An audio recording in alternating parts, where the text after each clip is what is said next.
Hello， 大家好，我是 Serena。这次的视频记录的是我老公做的早餐，一种在欧美国家很常见的早餐——法式吐司。首先，在一个碗里或者一个盘子里打3个鸡蛋，然后加入一点牛奶，把牛奶和鸡蛋打匀。如果你需要制作大量的法式吐司，也可以适当的再加一些鸡蛋和牛奶。在打好的鸡蛋液里滴入2至3滴纯天然的香草精，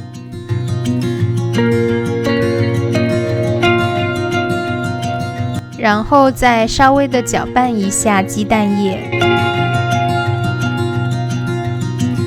然后开始制作法式吐司。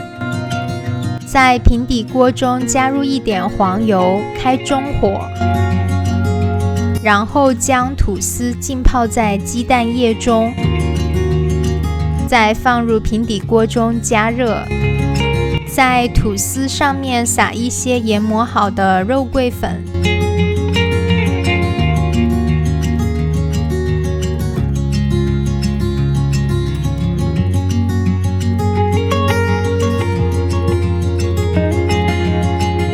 当吐司底下那一面煎得有一点金黄，就可以将吐司翻面，然后在这一面也撒一些肉桂粉。当吐司的2面都煎得有一点金黄，就可以盛出锅了。然后再加一些黄油到锅中，这个时候锅已经比较热了，黄油会很快融化。重复之前的步骤，根据你需要的吐司的量，继续制作法式吐司。这个吐司是比较软的面包片，如果你用的面包片是比较硬的，那么需要在鸡蛋液里面多浸泡一些时间。通常一个成年人早餐可以吃2到3片法式吐司，你可以根据自己的食量来决定要制作多少。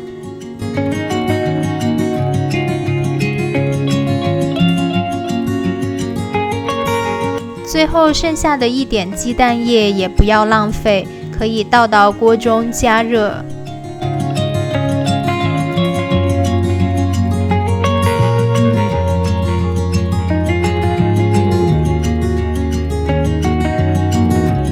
法式吐司就做好了，不过还缺一样灵魂调料，那就是枫树糖浆，简称枫糖浆。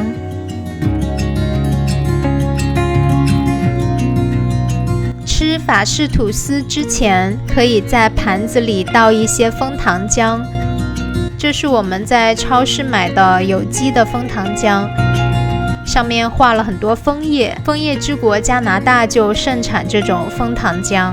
切一小片法式吐司，沾一点枫糖浆，非常的美味。感谢您的收看，我们下期视频再见。